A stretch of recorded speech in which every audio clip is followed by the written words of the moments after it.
Hei, faen. Nei!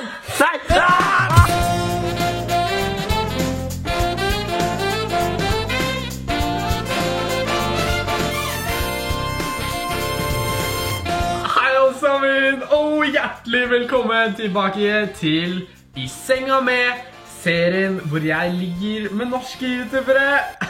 Uansett, I dag så har vi en gjest som en morder.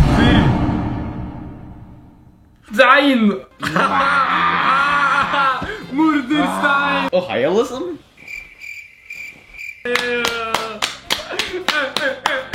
Jeg fortsatt litt sånn såret av at du sa bare et gjest, du sa ikke spesiell gjest.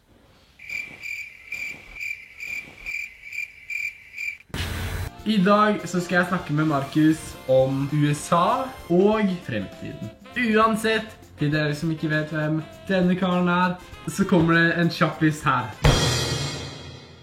Markus Sandnes en 10 år gammel gutt med over 70 000 fuckings abysser. Han legger ut humorvideoer I ypperste kvalitet.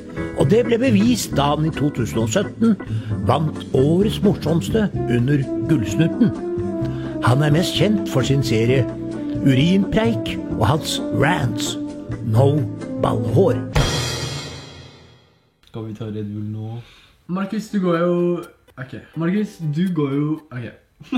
Du går jo nå på utveksling I USA. Det stemmer. Jeg skal bo der I et helt år. Jeg har vært der I 3 måneder nå I hvert fall. Men hvordan synes du USA Det et veldig spennende land I hvert fall. Det liksom, det så interessant, for det så kaos. Trump jo president, hva synes du om det? Jeg litt redd. Når jeg bodde I Norge så var det litt sånn, ja det litt artig da. Men nå det sånn, det faktisk sånn redd. Vi kommer an til å dø. Før jeg dro til USA så var jeg sånn at jeg tenkte at jeg hadde lyst til å flytte dit og bo dit når jeg blir eldre. Men nå så vil jeg ikke det. Det gøy, så klart. Jeg veldig glad for at jeg har fått den muligheten jeg har fått, selvfølgelig.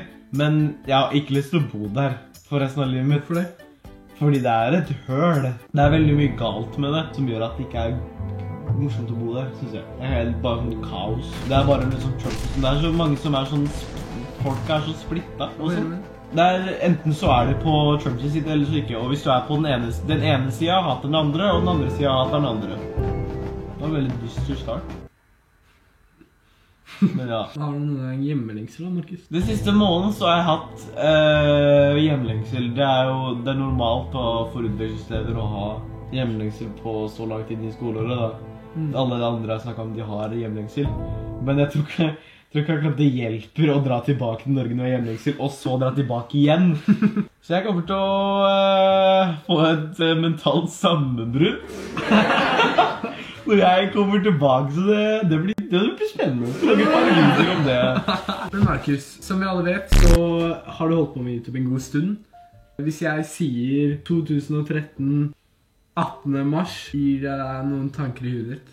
Los terroristas! Det min første video, som jeg ekstremt stolt av. Det mitt første mesterverk. Jeg lastet ned Harlem Shake app. Kult. Og så viser jeg til kjæresten min på den tida som syntes det var morsomt. Gjorde hun? Ja. Hun gikk I 8. klasse på ungdomsskolen, og så gikk jeg 7. klasse. Nei, hva faen? Men jeg har begynt å lure på noe. Ikke ta det som en trussel, altså, men hvorfor startet du med YouTube? Det startet bare med at jeg tror det bare jeg og vennene mine som snakket om å gjøre det en dag. For vi hadde bare sett andre gjøre det bare, og det var liksom... Altså vi var kids da, så vi var jo dumme som brød. Så vi bare var sånn, skal vi lage morsom video med Erna Solberg? Hvordan lagde dere videoen deres? Vi startet litt sånn talkshow da. For jeg husker, han pleide å være med meg hjem etter skolen liksom, I helgene da, og så overnattet han hos meg, eller jeg overnattet han. Og så vi alltid på senkveld. Så det var liksom senkveld med Thomas og Harald Stil da. Men Markus, hvordan det å bo I Drangedal? Jo, nå skal jeg høre. Vel, jeg har ikke bodd I Drangedal hele livet mitt. Jeg bodde når jeg var I barnehagen, så bodde jeg I Porsgrunn. My hometown Porsgrunn, shoutout til Porsgrunn. Og så flyttet vi til Drangedal når jeg skulle begynne på skolen, fordi faren min hadde arvet huset til faren sin. Så da flyttet vi dit, og så begynte jeg på skolen, kjente ingen, Jeg husker egentlig ikke så mye av de første årene på skolen. Det var ikke så mye som skjedde der da. For det er jo midt på landet. Drangedal det er ingenting som er der.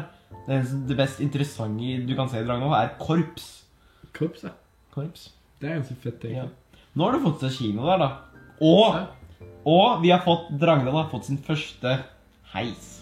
Ja, jeg vet. Det går bare en etasje opp da, men fortsatt. Det er en heis. Første heis. Finnes ikke andre heiser. Nei, det finnes bare en heis. Jævlig heftig da. Ja, jeg vet, det er ganske kult. Men Markus, siden flere lurer på hvor du bor nå, eller hva du bor, kan du vise oss your hometown? Så klart kan jeg gjøre det, Herman. Se på huset mitt her. Hvor er du bor nå? Drangedal. Hei, mitt navn er Markus Sandnes, og dette er her hvor jeg bor i... Og så kutter jeg en sånn klipp hvor jeg peker på skilt hvor det står Drangedal. Herman, snakker ikke til deg, ikke til kamera. Der er Mumphy! Der er Mumphy! Politi, kom igjen! Jævla dritt! Og så har jeg noen hunder her borte også. Der er Mongo, og der er jo selveste Solo! Ja, ikke bare en, og ikke bare to, og ikke bare 3 jorder. Eller jo, vi har bare 3 jorder. Nei, vi har 4 jorder der borte også. Så det er jo artig. Jeg har nok med postmann rett når jeg filmer også.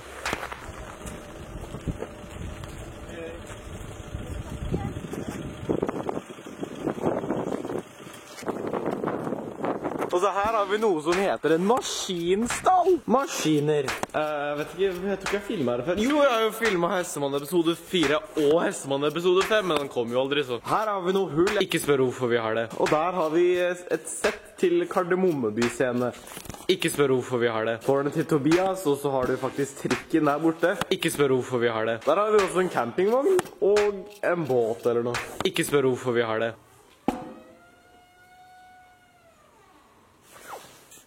Det var jævlig creepy. Jeg vet ikke om du kunne høre det på kamera her, mann, men den knirka noe jævlig. Jeg tror det spøker her. Ja, men...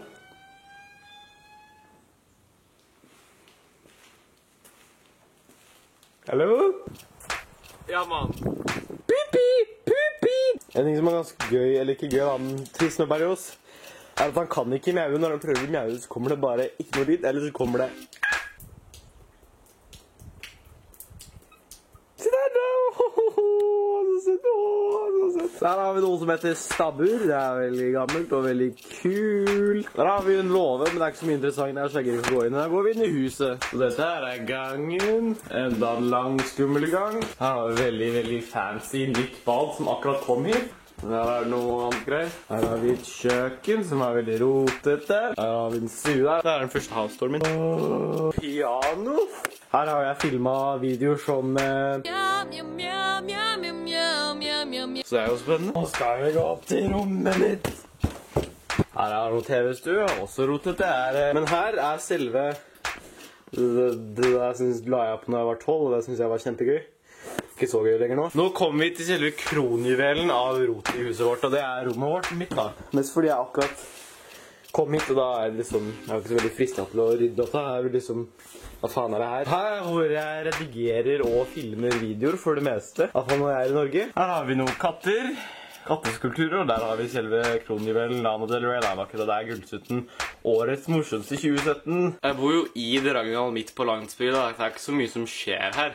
En veldig stor benefit med å være YouTuber og bo i Drangedal er at det er ikke noen naboer på mils omkrets, så jeg kan skrike så høyt jeg vil. I Drangedal tror jeg det bare bor sånn 4000 mennesker. Så jeg er ganske stolt av å være Drangedals første store norske YouTuber. Men jo, det var alt om huset mitt og der jeg bor som jeg kan tenke på akkurat nå. Nå kan vi se på videoen. Men Markus, hva studerer du? Du går på videregående, hvilken linje går du? Jeg går bare vanlig studiespesialisering. Men jeg vet ikke helt hva jeg skal drive med nå som jeg går tilbake til USA. Jeg tror kommer kanskje til å velge noe annet. Jeg vet ikke helt enda. Jeg får se hva tiden viser. Om jeg fortsatt har lyst til å drive med realfag, eller om jeg skal ta en eller annen retning siden. Akkurat nå så studerer jeg i USA som sagt da. Men når jeg kommer tilbake så må jeg nødt til å ta andre klasse om igjen. Fordi året mitt tels ikke. For jeg fikk ikke riktig fagkombinasjon. Og fordi jeg hadde en veldig dritt rådgiver. Så sånn er det. Så jeg går basically første klasse om igjen. Jeg starter på videregående. Ja, samme. Jeg må ha et ekstra år på videregående, det er det jeg prøver å si. Ok, neste spørsmål. Men Markus, da du var kid, hva vil du bli når du ble stor, eller hva vil... Ja. Artist eller sånn der rockestjerne, eller jeg vil bli sanger da. Jeg vil starte bare synge i band, være vokalist i band, spille gitar. Tror jeg da. Jeg vil i hvert fall jobbe med musikk, tror jeg. Jeg tenkte ikke så veldig mye på hva jeg ville bli egentlig. Alle barna var sånn, jeg skal bli brandmann, jeg skal bli politi, og så var det sånn, jeg har ikke peiling på hva jeg skal bli. Jeg kan ikke bare leke med Lego, og slippe å tenke på om jeg skal bli brandmann eller politi. Man vær så snill, Markus. Ja, du er jo... Elektrisk. Du holder jo på med teater, spiller musikk, lager YouTube. Ja. Røyke weed. Ja. Hva er fremtiden? Røyke weed. Etter videregående så planlegger jeg å satse på YouTube for fullt. Se hvordan det går. Jeg tror det kommer til å gå ganske bra. Prøve å ha det som jobb så lenge jeg kan. Hvis det feiler så skal jeg prøve å jobbe innenfor medier. Om det en måte jeg jobber i et YouTube-nettverk eller noe som FlippKlipp eller noe sånt. Det hadde vært veldig gøy det også. Ja, selvfølgelig. Jeg tror det hadde passet bra. Ja, det passet bra. Men jeg tror jeg kommer til å jobbe noe innenfor media generelt. Om det er filmproduksjon eller hva det nå er, så tror jeg media er valget for meg. Men hva er liksom din største drøm liksom i fremtiden? Har du tenkt på det?